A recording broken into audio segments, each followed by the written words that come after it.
Bangladesh did resist for a while. Yeah, I think, Bangladesh have played well today. They've come out and they've put pressure back on the bowlers, and we've seen that with the intent to score, and they've made life difficult for us. And I think we bowled well in patches, and then there were periods where obviously we could have bowled better. I don't think we quite had the consistency in this innings as we showed in the first innings with the ball. But thankfully the hard work we've done prior to that has still put us in a very strong position, obviously going into tomorrow. For 2 Test series, the fast bowlers have taken the most number of wickets for Sri Lanka, 20 plus wickets.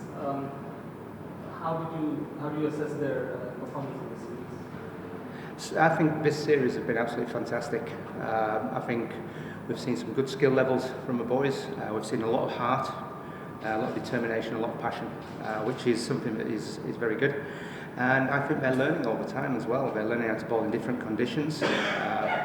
Obviously we had a completely different style of pitch in the last Test match to this one, so they've had to change the way that they go about things.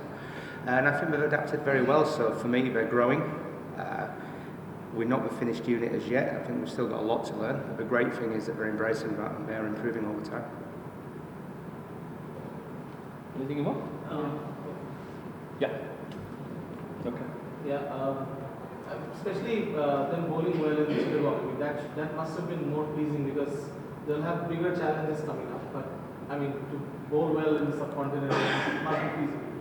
It is. It shows that.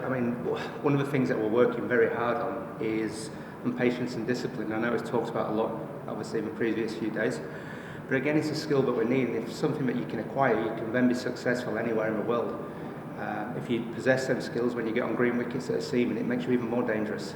But it's something you certainly need on wickets such as this. You need to be able to hold your line of length, ask good questions, and do it for a long period of time. And strangle that run rate. We saw in the first innings when we got the run rate under 3 that life became very difficult. The pressure was on the batsman, it was on the opposition, and we forced errors. What we've seen today is obviously Bangladesh have not allowed us to do that, and the run rate has stayed up around 3.9, which means that they're pushing back, they're putting pressure back on us. But again, it's a good learning curve for us, and something where obviously we can take a lot of lessons out of. Coach, Live Kumar, talk about Live Kumar. He played back-to-back Test matches. Now he's getting good rhythm. We saw in the first Test and this Test. As a coach, how do you see Live's performance in these 2 Test matches? I think he's certainly made an impact, hasn't he? And that's one of the things we want from him, is an impact player. He's come in, he's got wickets at important times, and he's bowled some fantastic deliveries.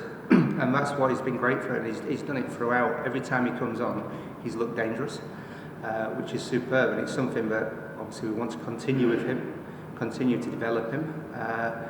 And I think the more and more he plays, the better he's going to get. Any update on Dinesh Chandra?